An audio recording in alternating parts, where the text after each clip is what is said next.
Hello, and welcome to a new episode of Africa as a Country Talk. I'm Sean Jacobs, and I'm streaming from Brooklyn in New York. My co-host, Will Shoki, could not be here today. He'll be back next week, so you'll have to, unfortunately, deal with me today. Today is a momentous day. It is Africa Day, 25th of May, 1963 was the founding of the Organization of African Unity, which is the forerunner to what we now today know as the African Union. This happened in Addis Ababa in Ethiopia, and 32 nations were there for this particular meeting. The hooting you're hearing from outside, I think that is in celebration of today. That's just New York traffic. AIAC Talk is a weekly talk and interview show. We broadcast every Tuesday at 7 p.m. East African time, 5 p.m. in Dakar, or 6 p.m. in Johannesburg. Our show is produced as always by Antoinette Engel, who's in Cape Town, South Africa. This is episode 39. We're getting old here, getting to middle age. On today's show, informally we call this our monthly cultural show, or the culture show. We focus on two things. First, a new exhibition, a virtual exhibition on the Black experience in South Africa and the United States, and a new film on a Libyan dissident. First, we interview Cedric Brown and Odysseus Shirindza. Cedric is the creator of this virtual exhibition called The Shape of Blackness, which offers perspective on the Black experience by South African and American visual artists, one country where there's a Black majority, and the other which is a Black minority nation. And then Odysseus Shirindza, who is one of the exhibition curators, along with Trevor Parham. He is based in Johannesburg, where he is I think he runs Gallery Momo. I'll get that right in a minute. Then secondly, we chat with the editor and director, Khalid Shamis, who made the film The Colonel's Stray Dogs, a film about his dad, Ashur, who lives in London and played a leading role in the resistance against Muammar Gaddafi's one-party repressive rule in Libya, and more on that later. On last week's show, we featured South African writers and poets who read poems by Palestinian writers or some of their own work making those connections. The program was in solidarity with Palestinians. The poets were Mahmoud Al-Shair, Basman Derawi, Sipokazi Jonas, Rustum Kuzain, and Heidi Groenebaum.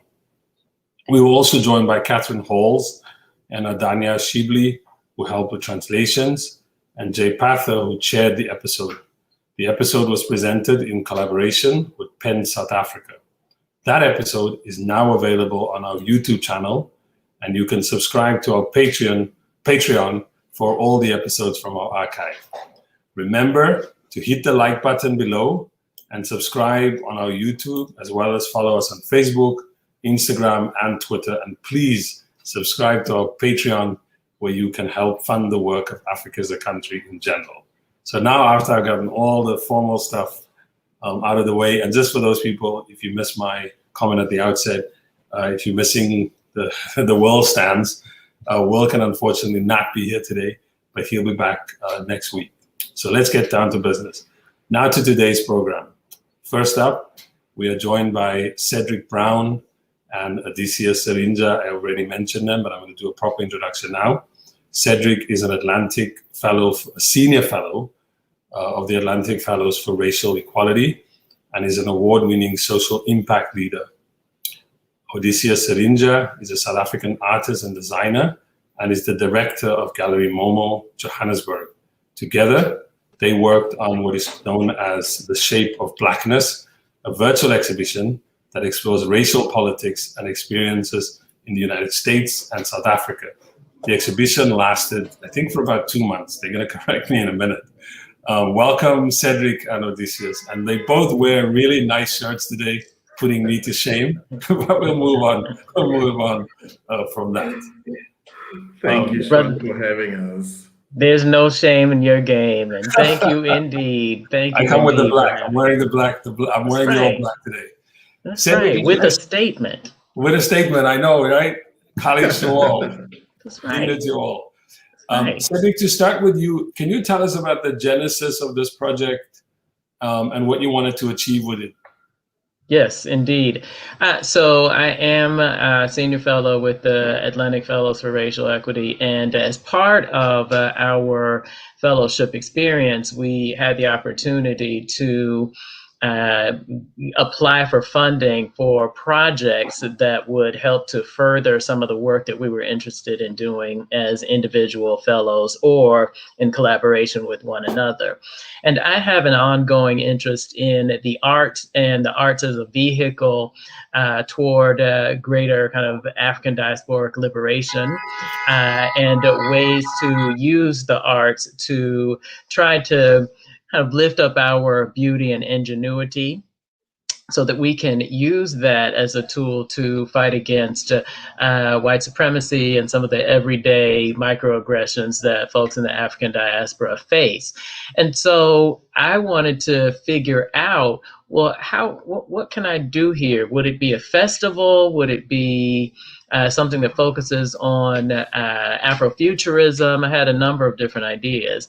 And that they ended up kind of coming together, coalescing in a virtual art exhibition that was going to use a platform called Exhibit to promote and display pieces of artwork from artists in South Africa and the U.S., which are the two nations that the Atlantic Fellows for Racial Equity draws from currently, to comment on the state of contemporary Blackness. So I took this idea to Trevor Parham, who is my longtime buddy and collaborator, who is the owner of a fantastic gallery and workspace in Oakland, creative space in Oakland, California, called Oak Stop. And Trevor was like, yeah, let's do it. So we were able to start to shape what the Shape of Blackness was going to be, and then bring in Odysseus because we were in need of a South African partner, and Odysseus has just been such a dream to work with and help us to bring this vision to fruition. Long answer, but...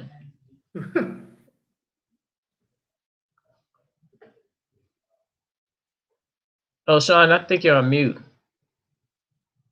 I was on mute because there's a lot of hooting outside. As I was saying, people must be celebrating Africa Day. Now, I'm just saying, like, of course, there's the link between South Africa and the US with Atlantic Fellows. But can you say a little bit more, Odysseus, on why this kind of the connection between South Africa and the US? And I, as I said at the outset of the program, you have one country where there's like a black majority. It's a black majority country. And the other, there's a black minority, so people can make those connections, but not always obviously. Can you just talk about some of the parallels between the two places? I know Cedric has sort of alluded to some of them already. Yeah, thank you, Sean. And I just want to say thank you to Cedric for what he just said previously in terms of, like, getting me on board. I was really, really honored when I was approached to be part of the team that would bring this exhibition to life. And, instantly there were synergies in terms of like the vision that we have and also our interest in using art as a vehicle, that brings about change.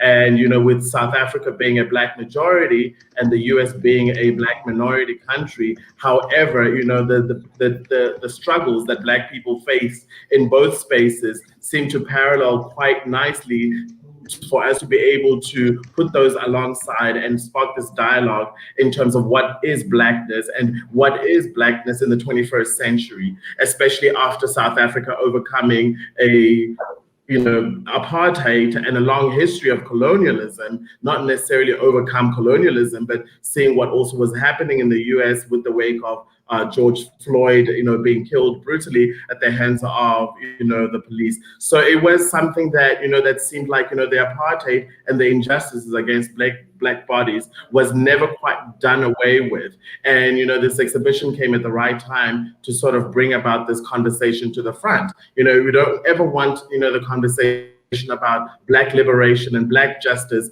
being put to the back burner of history. It's something that we constantly have to fight and face and deal with on a daily basis, at the hands of white supremacy. Until that notion of white supremacy and there is justice for Black bodies across, the entire world, then maybe, the Shape of Blackness is an exhibition that wouldn't necessarily need to happen.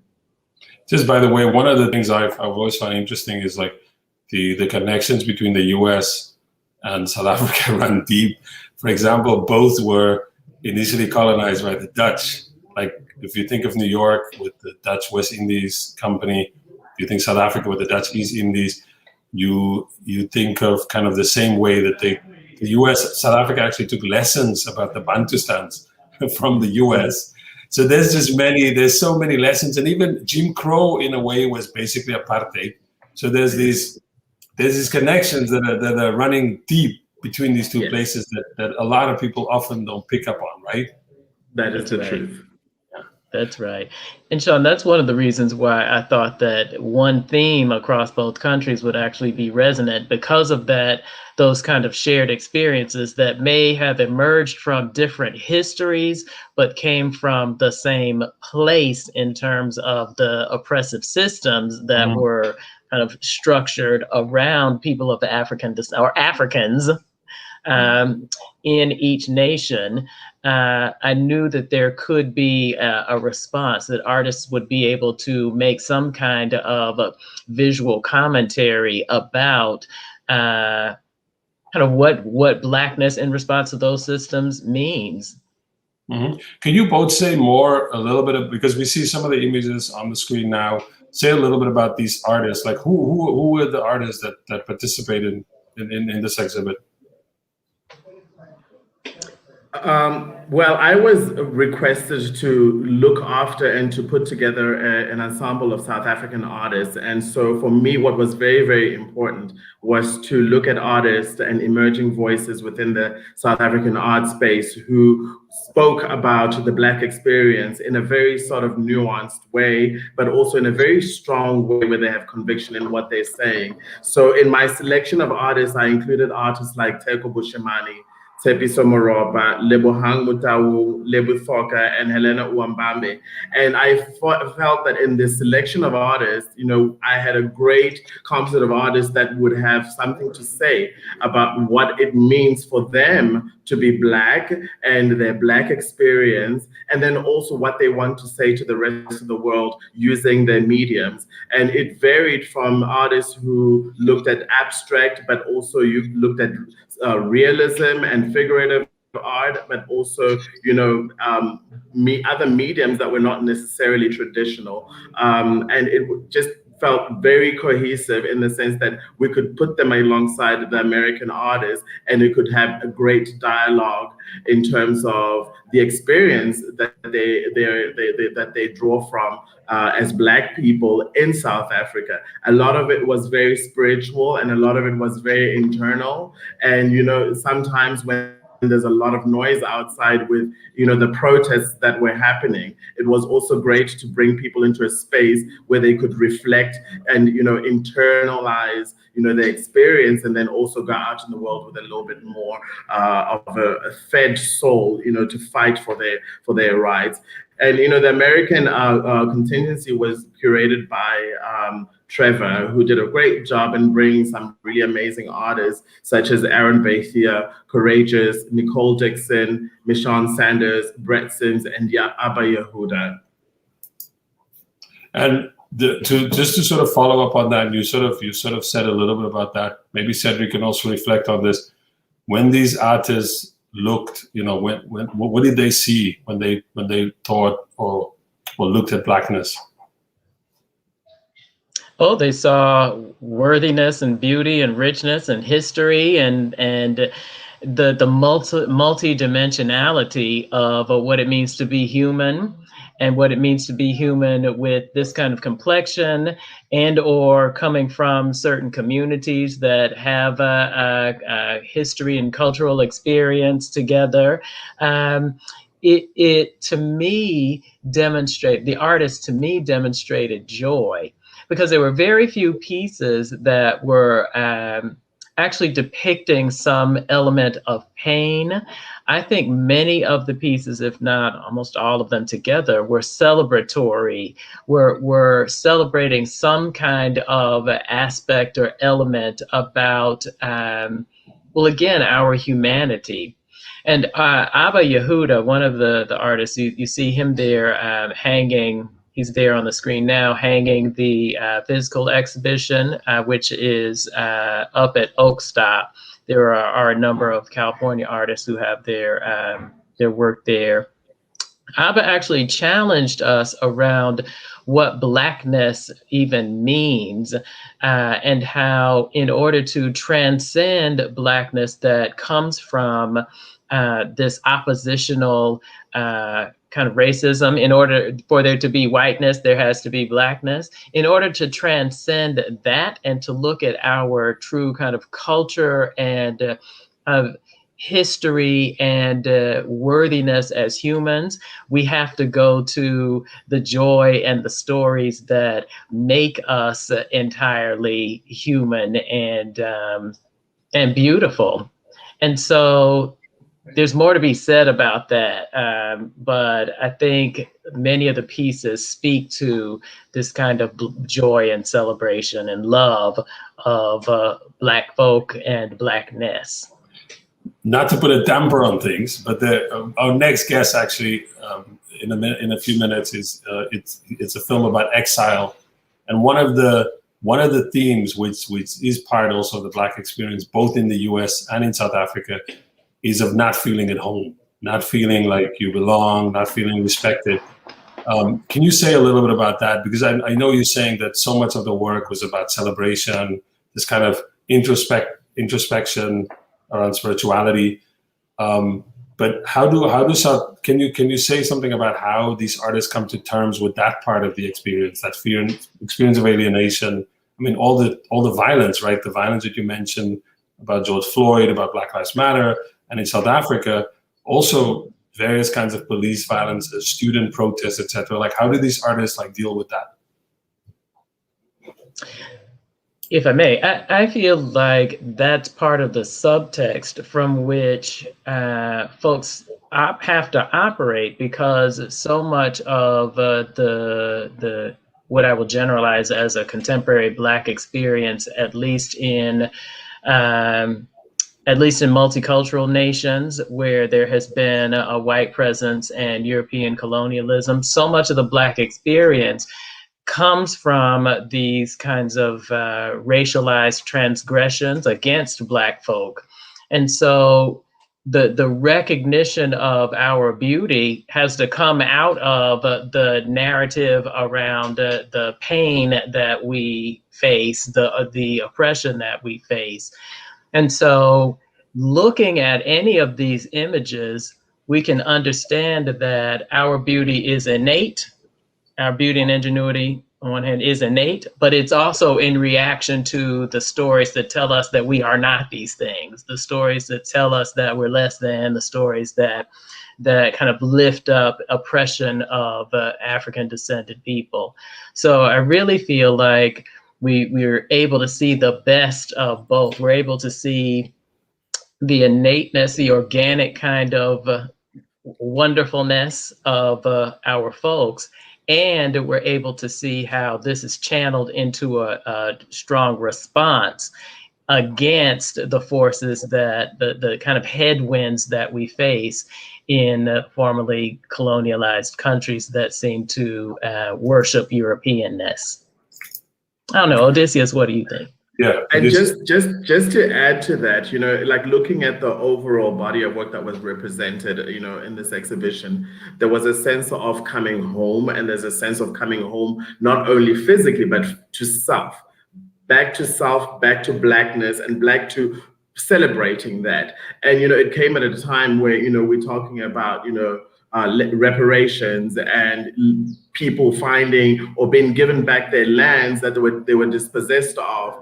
And a lot of this work spoke about coming back to our essence as Black people and owning that, and not necessarily always reflecting to whiteness in order for us to contextualize ourselves in the world. It dispelled the myth that we as Black people are a monolith. We are diverse in our feelings, in our existence, in how we experience the world, and all of that came through in the diversity of the artworks and the narratives that they drew inspiration from. So that for me was one of the overriding themes that I picked up from all of these artists.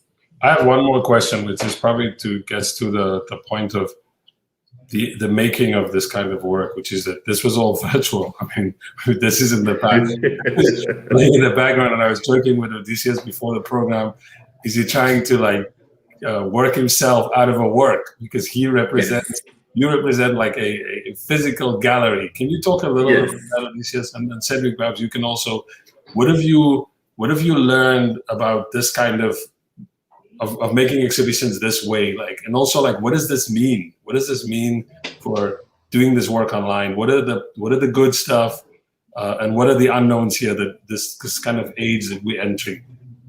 Well, we are in a virtual recording studio. We're able to reach far more people than we could ever reach just being on a local radio station. So working in a virtual exhibition space was absolutely fantastic, and also challenging in a sense, but also liberating in the sense that I did not have to worry about foot traffic walking through the door.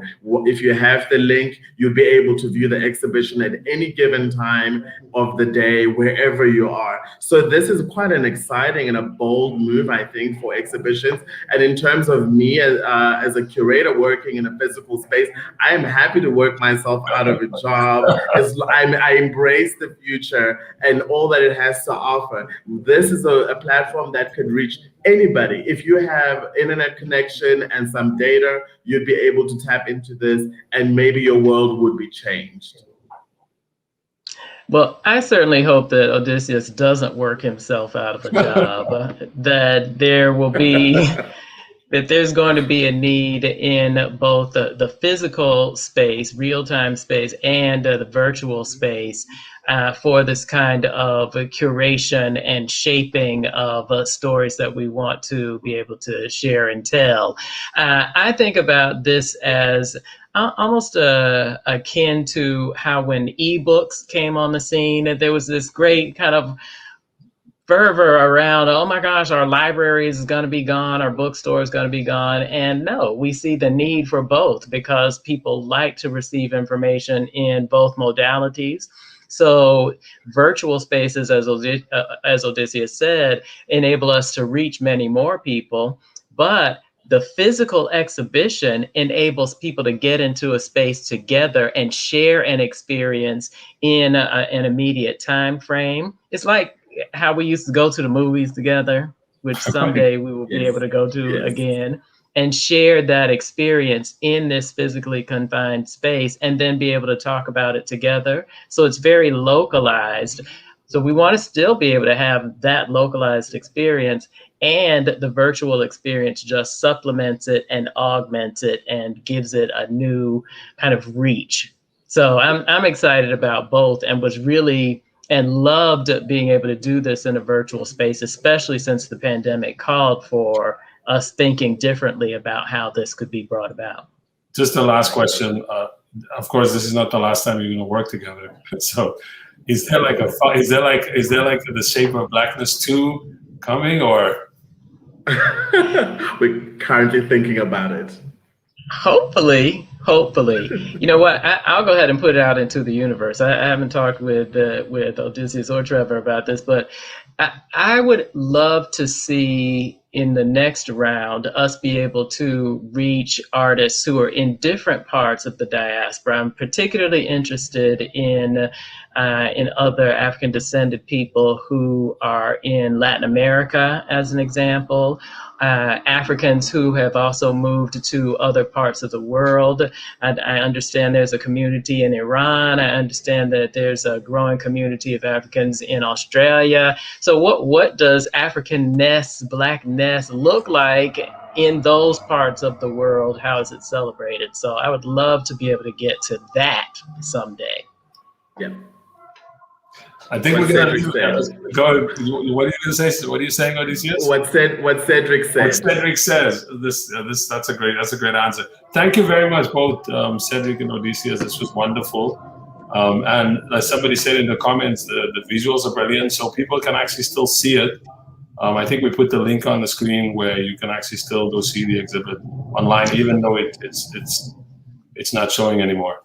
So I will add really quickly, hopefully we'll be able to get the virtual tour, which we were seeing some of. Since the exhibition in the virtual space is now closed, we put together a virtual tour that's a video, maybe a 16-minute long video that actually goes through each of the paintings on screen. So hopefully we'll be able to link that through in very short order so people can still have the experience. So that's excellent news. Thank you very much for coming by. I really appreciate it. This was great. And I love the shirts. I do love the shirts. I have to say, I'm gonna wear my Madiba shirt next week. All right. It's a challenge. All right. Thank you, Sean. We're gonna look. Thank you, Sean. Okay, see you guys. Bye-bye. So next we're gonna talk to the director and editor, Khalid Shamis. Khalid lives in Cape Town, South Africa.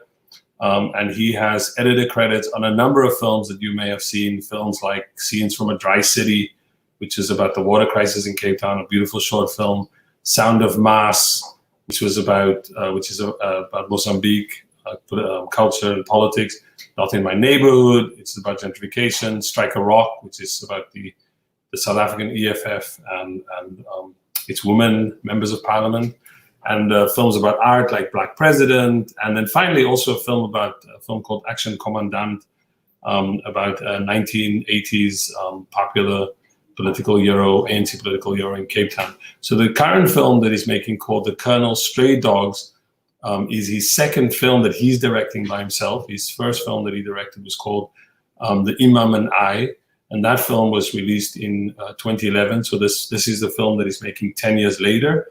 Both films mime that he's, the films that he's responsible for, mime his family's history. The Imam and I was about the death of his maternal grandfather, Imam Haron, a very popular anti-apartheid cleric who was murdered by apartheid police in September 1969. The Colonel's Stray Dogs follows his father's story, so that was the story related to his mother. Ashur Shamis left Libya in the early 1970s. So I think he actually left in the early 1960s. I'm wrong about that. In 1969, Muammar Gaddafi had come to power through a coup, overthrowing the Libyan King Idris. Gaddafi wanted to implement a form of Arab socialism, but his regime was soon marked by repression and death. Outside Libya, of course, Gaddafi became known for his Pan-Africanism and his support of various African liberation movements. Ashur Shamis, as I said, ended up in London, where he met Khalid's mom and started a family. But that's also where he became deeply involved for at least 40 years in the fight to overthrow Gaddafi and help build a democratic system in Libya based on Arab Muslim principles. At one point, Gaddafi had a bounty of $1 million on Ashur's head. Gaddafi's regime, and this is of course new, we can't hide, there's no spoilers here. The regime eventually fell in 2011, and Ashur returned briefly to Libya as an advisor to the new government. So the film, The Colonel's Stray Dogs, explores Ashur's past and Khalid's questions, but it also chronicles Ashur's attempts to go back to Libya. As Khalid says in the film, and I quote, "For the 40 years he was in exile in England, it felt like killing Gaddafi was more important to him than living with us." So Khalid couldn't be available today. He also had some personal, more celebratory things to deal with. So we pre-recorded the interview with him, and so we're going to play the interview for the rest of the show. So I hope you enjoy the interview, and I'll be back at the end just to come and say goodbye.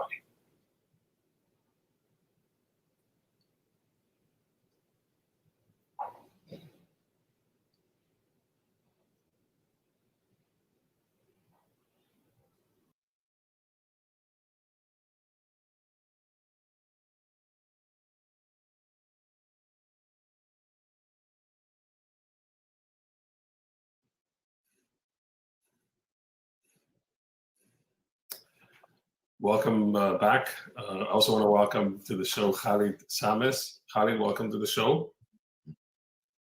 Nice to see you all. Assalamu alaikum. Alaikum salam, as they say. As they say in Cape Town. As they say, as they say. Say Cape Town. I said it with my Cape Town accent there. Khalid, I'm really excited to have you here today. So I want to just start off. I want to get into the questions. How did you become a filmmaker? Okay, a filmmaker. I mean, thanks also, you know, Africa as a country, I've been a big fan since the beginning. So this is like a milestone for me in my kind of career, in life, career. How did I become a filmmaker? Well, I studied film. I studied film in London, Middlesex University, but it was more theoretical course.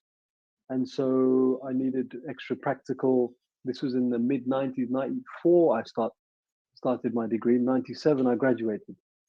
And so I did a couple of practical courses, and then I started working in TV. In London, in Soho, from 97 till 2004, 5. And then I left that world to come to Cape Town and to make the film about my grandfather, Imam and I. And then that was it. That was, I guess, the beginning of it, you know, stepping out in that way.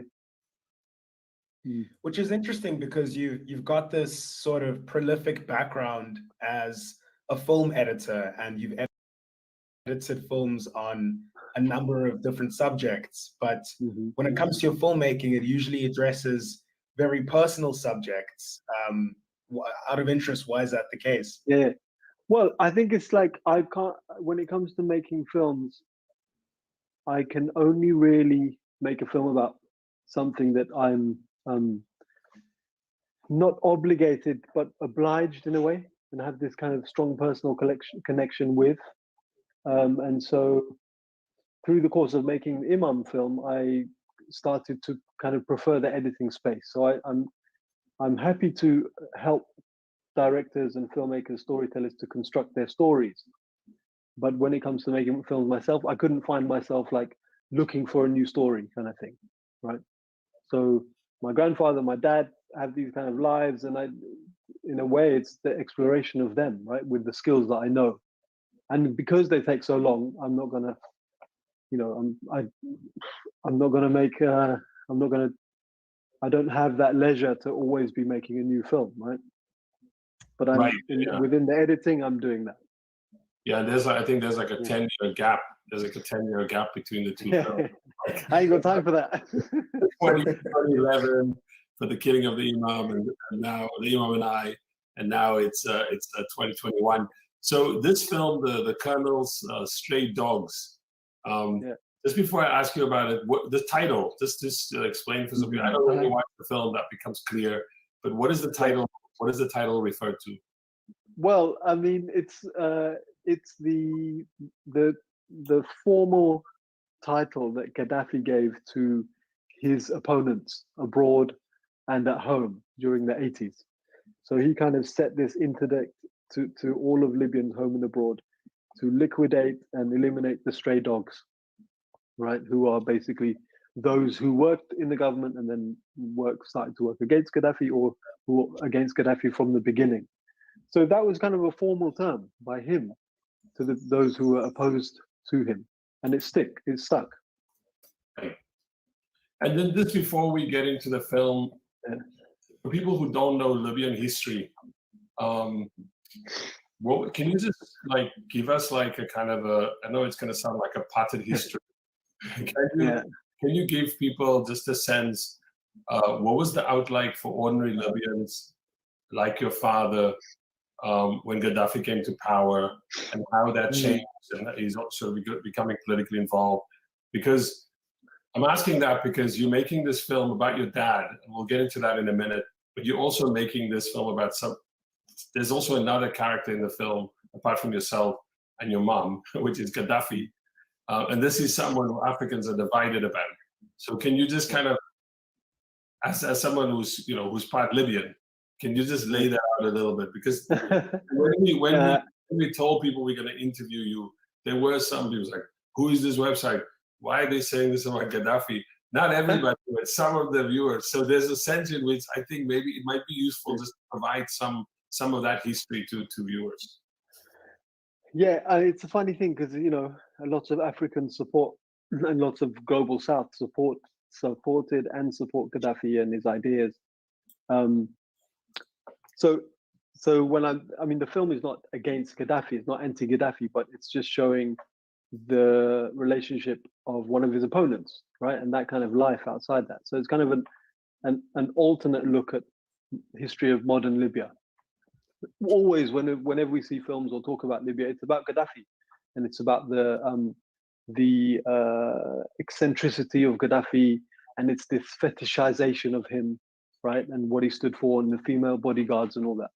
That's why the film, I think, will be interesting to kind of not work against that, but look at Libya in a different way, So, I mean, Libya had the Italians, right, in the early 1900s, and there was a genocide, right? Like a third of the population of the men were killed.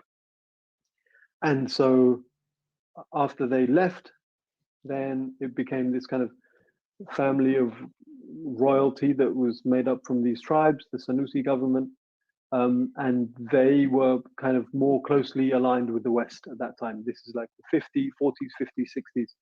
So oil was kind of coming up then, and these kind of democratic relationships were being made under the guise of this monarchy. And at the same time, in the Middle East, we have the rise of kind of the socialist left rise through people like Nasser and many other governments around, and the post-colonial kind of reworking of what do we do, right, in the Middle East, and same, I guess, in Africa as countries. We don't want to be kind of in that democratic capitalist way, so often socialist. But the monarchy always kind of go towards the West and kind of those economic interests anyway, the world over.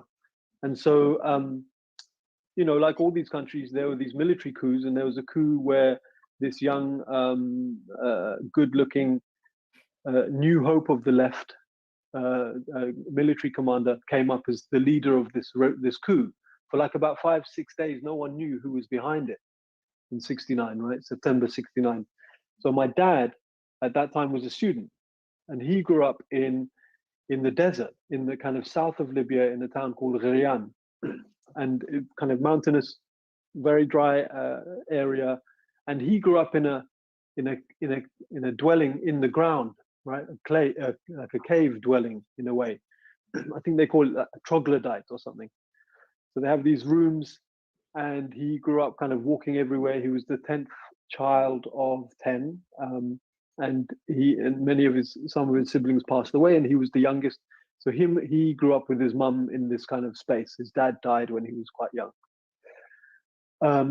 And that's the Libya he grew up in, right? And then Tripoli was the closest town, so he went there for kind of initial studies, and then he went to the UK to study aeronautical engineering, right, in Brighton, in the mid 60s. So he was a student, right, in his late teens, early 20s, and then Gaddafi took over. But my dad and all those kind of other colleagues he was studying with had this influence, kind of a strong Islamic influence and a strong political influence from like the Ikhwan al-Muslimin, the Muslim Brotherhood of that time, which was also quite popular, right, as well as the socialist thing. So Gaddafi is on one hand, he took up the mantle of Nasser and he wanted the socialist Libya. And my dad was on the kind of group who wanted more kind of like a Islamic understanding of how we govern our affairs. All post-colonial, all kind of anti-colonial, but quite different camps. So my dad from the beginning was opposed to Gaddafi. And yeah, it kind of proved, a few years into Gaddafi's kind of reign, he became that dictator that we all know and love. So then that relationship kind of maintained that way.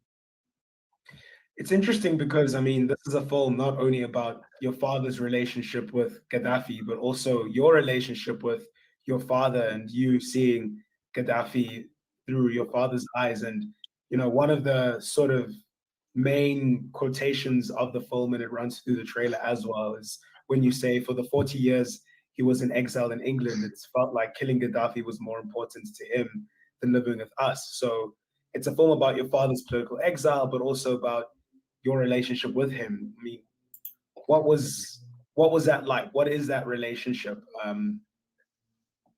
Yeah, I think, you know, it's the relation. It's when he saw the film and he heard that line, because it's early in the film, he was kind of, I think, taken, because I don't think he expected it to be a personal film in this way. I think he expected kind of this political, historical telling of the front and the opposition to Gaddafi and the story, I guess, of modern Libya.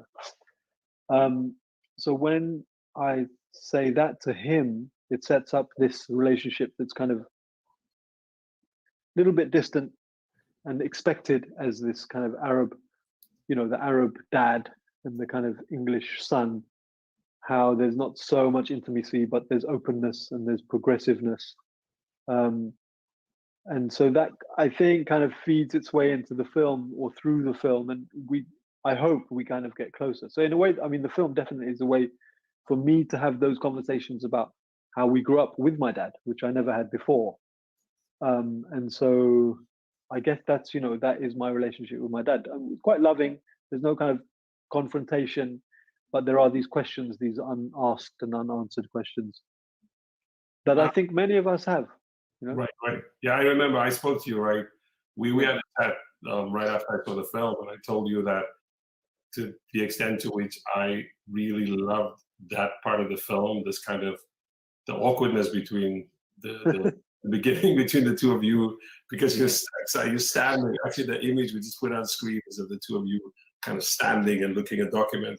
And as the film kind of progresses, it feels like you don't learn everything about him, but you get a little closer to kind of his life, and you also are sort of shocked to learn sort of like how many passports he had, and you know, the U.S. At one point I think you're wondering whether he was involved in arms sales. But there's just on that, I thought there was an interesting. One of the things that I thought was interesting is in the beginning we see him in silhouette. I mean, we don't want to give anything away about the film, but we see him in silhouette, which I suppose is like probably how you also probably may have encountered him on television. It's like there's only he's heavily disguised, like in black. I think there's one of the kind of media images, one of the images that have been circulated to the press. You know, it's on screen now where that's what. So you probably recognize his voice. So I'm just curious, like what it was like to grow up as a child of political exile. And I want to add to this because I think there's another element which you said at the beginning, making the film about your maternal grandfather, which is also your mother is the daughter of Imam Harun, who people in South Africa will recognize as a political imam from the late 1960s, who was sort of associated with the PAC. Well, let me say PAC adjacent. So that, you know, this is kind of heavy to grow up in that kind of to grow up like that in a family that is so political. Even as you say, you don't know much about what is going on with your dad, but you're growing up in, I would say, in heavy political family. True. I can imagine what that could be like. Yeah, I mean, yeah, it's true actually, but it never felt like that. It never felt like it was heavy in a way, because my mum is a very light-hearted woman. I mean, she left when she was 18. Her father was killed she was 19, and she never came back to Cape Town to live, and so she remained this kind of teenager in a way, right? Emotionally, I think, to some extent. And the reason it didn't feel heavy was because these are two cultures as well, right? Quite rich Cape Malay culture, which involves food and kind of being together, and it's kind of ways of speaking and being. And this kind of Libyan Arab culture also involves food and ways of kind of being intimate with each other. And so I think that's why it was quite colorful, I guess, in a way. I guess is kind of an Orientalist term, right? It's like the colorful Eastern cultures, but they were colorful, like super colorful. And so in London, in a place which is not so colorful, right? there was all this kind of life in a way. So it wasn't really heavy in terms of that, always talking about politics or anything like that. I didn't grow up politically inclined. I was and I was also trying to find out who I was as a Londoner, right? So I'm 15 in 1990. This is like the end of, the acid house era. Hip hop, it's kind of taking on new forms. There's music changes, drum and bass, house, all these kind of different kind of styles going on and aesthetics going on in London. I was, I think, more interested in that than politics, right? Also, you have Conservative and Labour governments who don't speak to you as youth. So I never really felt they spoke to me. I think maybe I also felt that the British politics was kind of dull in comparison to where my parents, what they're involved in and what they're doing. So I guess in that way, I wasn't politically involved. I had political opinions and I had kind of a stance on things, but not really in terms of that kind of British politics, I guess. So yeah, that's I guess growing up wasn't heavy. Right. It's interesting you say growing up wasn't heavy, and like a lot of that heaviness is stuff you're reckoning with now. So for example, Sean was mentioning earlier, there's this exchange you have with your father asking him if he was ever an arms dealer, and there's other aspects of his life as an exile that you learn about, the fact that he was exchanging information with the British police, the fact that there were some connections of the National Salvation Front with Baghdad. At the same point, Gaddafi is also collaborating with some of these entities. So, at this point, when it comes to, wrestling with those exile politics, which are a little bit more sort of muddied and heavier than it might have seemed growing up, what has that experience been like? Understanding that whole space. I mean, I think at some point it was kind of a badge of honor, as I think at school, it's kind of a cool thing to have. Like my dad would tell us, my dad would say, don't say you're Libyan to your friends, right? So, say you're South African, so as not to draw attention. So, yeah, I mean, discovering it all. So my grandfather is someone who I didn't meet, right? And I think the reason why it wasn't heavy as well is because my dad didn't get killed. And he could have, right? I know families who grew up with Libyan families and other Syrian families and Sudanese families whose breadwinners or whose parents, father usually was killed during that time, assassinated. And it scarred them and it really kind of traumatized everyone in the family.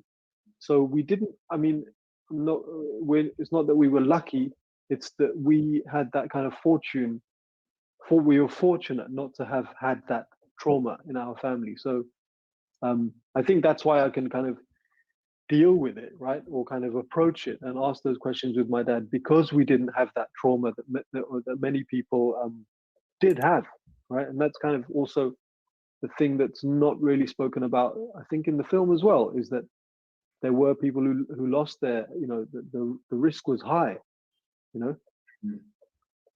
So, I mean, I wanna keep with this. I mean, there are these awkward, sometimes amusing exchanges that you have with both of your parents on these questions, when you ask your mother if she was aware of your dad's activities, and you also ask your dad about whether there was any risk to the family, and he sort of maintains that you were able to mostly live a normal life. So you would say that's true for the most part. Yeah, I guess. I mean, we did have kind of normal lives. It allowed us to explore and become who we are today, as in terms of me and my siblings. Yeah, I never felt anything was out of place, but I knew he was kind of involved in this thing against Libya, and Gaddafi was kind of the enemy. But yeah, I have to say, when you speak to your mom, I love that scene also. Like, there was so many. That was particularly funny because Wood and I were talking about this beforehand. She hasn't lost her accent It's true. She's still very much like, I was like, yo, that sounds like my mom over there. It's like, like an auntie from Cape Town. I hope she takes that comment by me if she ever listens to this. I'm going to send it to them tomorrow. Yeah, that it comes with love, you know, because I my mom sometimes. But the question, just to go back to kind of exile and your dad being involved in politics, and I think the film definitely gets into some of this. But could your dad anticipate what was coming? Because I think exile is sometimes very lonely. You know, it's like, why am I going to millions of meetings, getting on planes, speaking to people, having demos, and is he sort of also anticipating, also, you know, moving in and out of political movements, breaking up with certain ideas and organizations? Throughout that, did he have a sense that one day, I mean, I suppose you have to have that feeling. Yeah, that Libya would be free, yeah, or that Gaddafi would be gone. Yeah, I think it's two different things, isn't it? He wanted the kind of Libya being free and Gaddafi being gone was the dream, right? And then when he was gone, it wasn't about people being free. It was about this idea of freedom, basically doing whatever you want to do, right? So, well, for a while, yeah, sure, my dad had this hope that they would help get rid of Gaddafi. But I think there was at some point, I think during the 90s, early 2000s, he kind of thought, no, this is it, done. Especially when Saif, Gaddafi's son, was kind of coming up and he was grooming him to become this, you know, to take over, right? So I thought then at that point, my dad probably thought, no, this is it now. And it's going to stay like that. So maybe he started to let go earlier. But then during those 2000s and before this kind of Arab Spring moment, there was this renewed energy, you know, anti-Gaddafi, and it wasn't from him, and it wasn't from his kind of movement. It was from inside Libya. Yeah. So speaking of his movement, and you touched on this earlier, if your father could run Libya, let's say, if he had that, what would his program be? Because he, you know, you describe him as you know, belonging to this sort of nationalist, Islamist political origin, which is in counterposed to the sort of the Arab socialism of Nasser and Gaddafi's. I mean, what does that ideology mean? How does your father understand it? Well, I think he has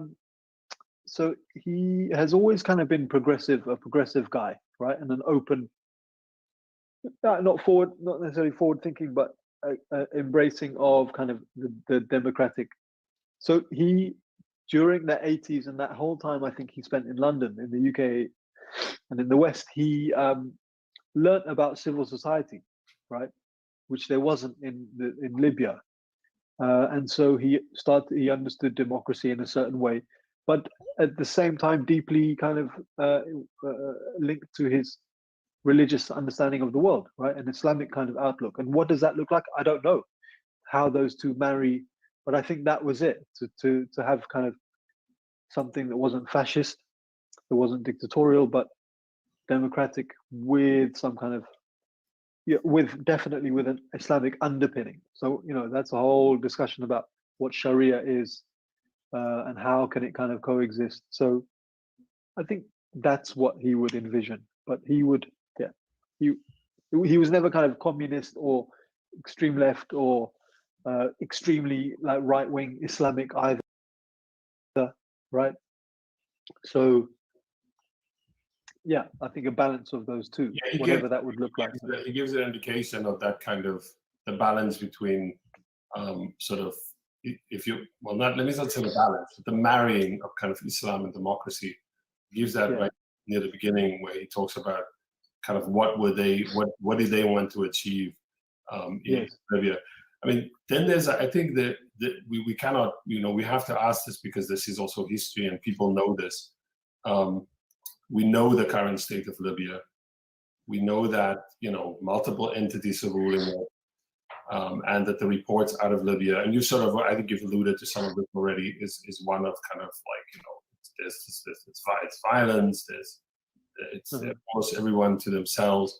And your dad speaks of one day going back and making a contribution, but like all of us, that time passes, right? And he's an older man. Let's put it like this. He'll love this part if I say it. He's an older man now. Do you ask him about whether he's ready to go of this, like ready to go of that dream? And I think I'm saying this also because in some sense there is, there's a certain kind of sadness one feels when you watch it, because he's a very idealistic man. He has a certain joy about him, but at the same time he's dealing with is also like sadness about a place that has almost in a way also gotten away from him, something that he helped fix. Can you talk about that a little bit?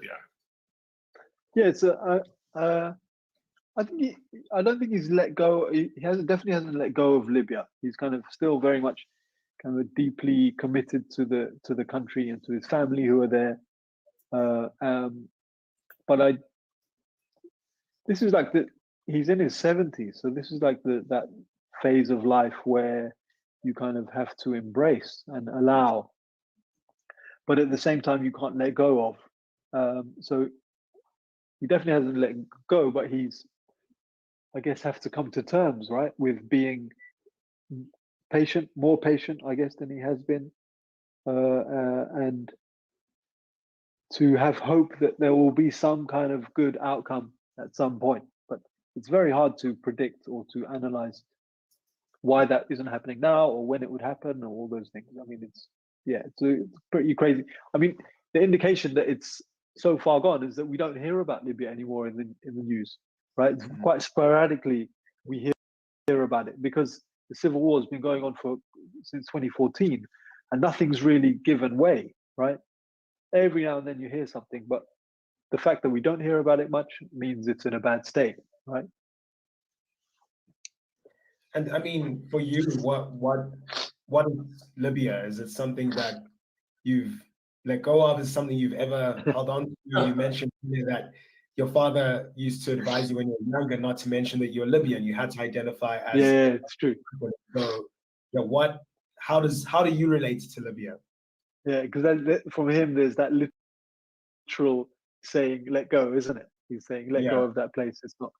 Yeah, I don't know. I kind of always had this weird relationship with the place because it was always by proxy, right, through him. And it was always, we didn't learn Arabic, right? So even when I did go to visit in 2011, it was also still quite foreign because I didn't have the language of communication fully.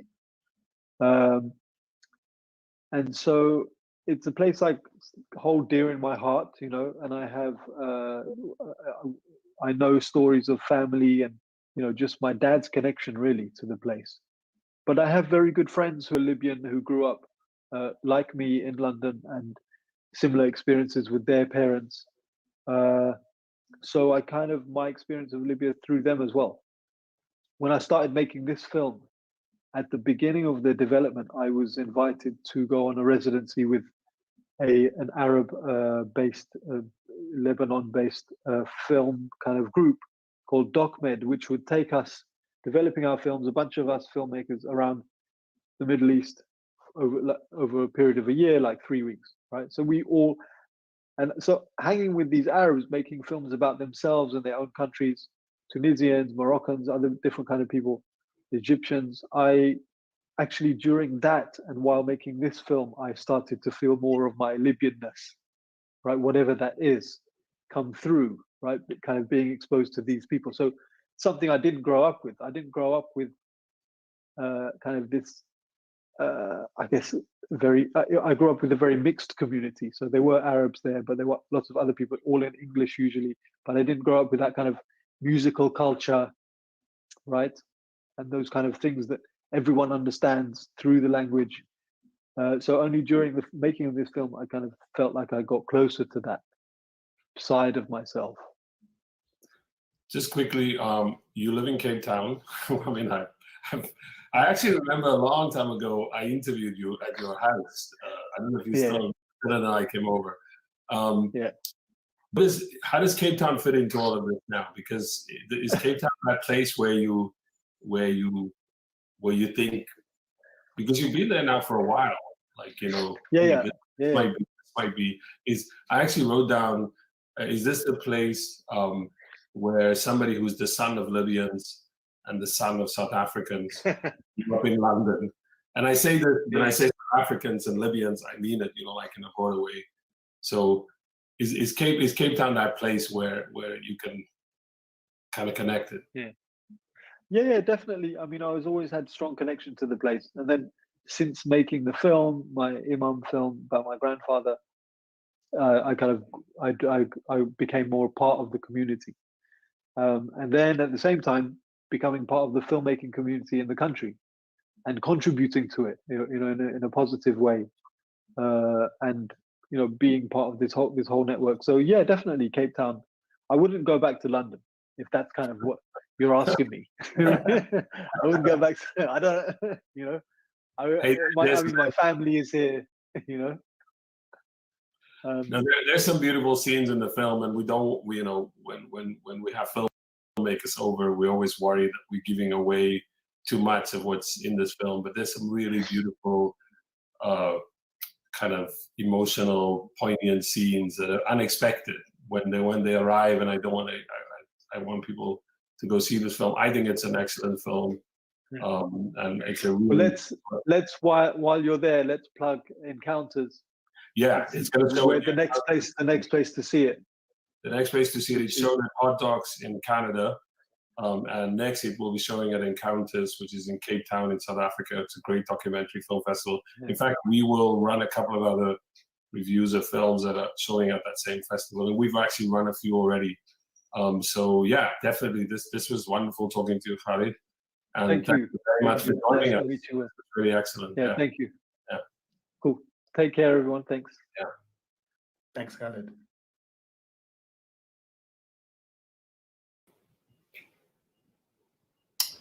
Yeah, so welcome back to Proper Live. As I said at the outset of today's program, today is known as Africa Day. There's actually, which is the 25th, it commemorates the day on the 25th of May, 1963, when in Addis Ababa, Ethiopia, Haile Selassie convened a meeting of 32, representing 32 African nations. And there they signed a document to bring into being what became known as the Organization of African Unity, which had a mixed record, but I think probably its most important contribution was its role in liberation struggles for those countries that were still in the former Portuguese, the then Portuguese colonies, but also in white settler regimes, South Africa, Rhodesia, etc. And that led to the formation of that organization, which we now know as the African Union. I would recommend an essay actually that Sisonke Msimang, who was one of our guests a couple of weeks ago on South African Freedom Day, wrote about Africa Day. It's a critical essay.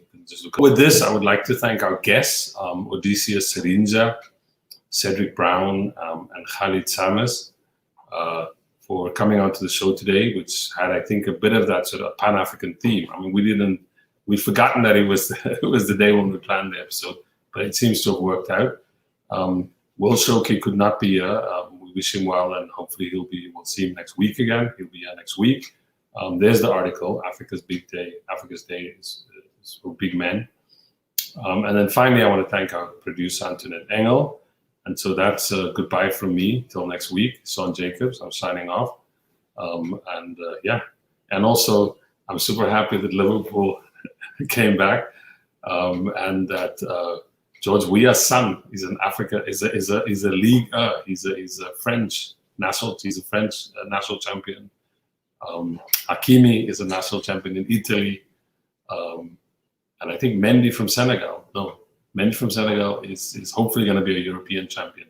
In any case, with that, goodbye. There was too much football there at the end. Goodbye.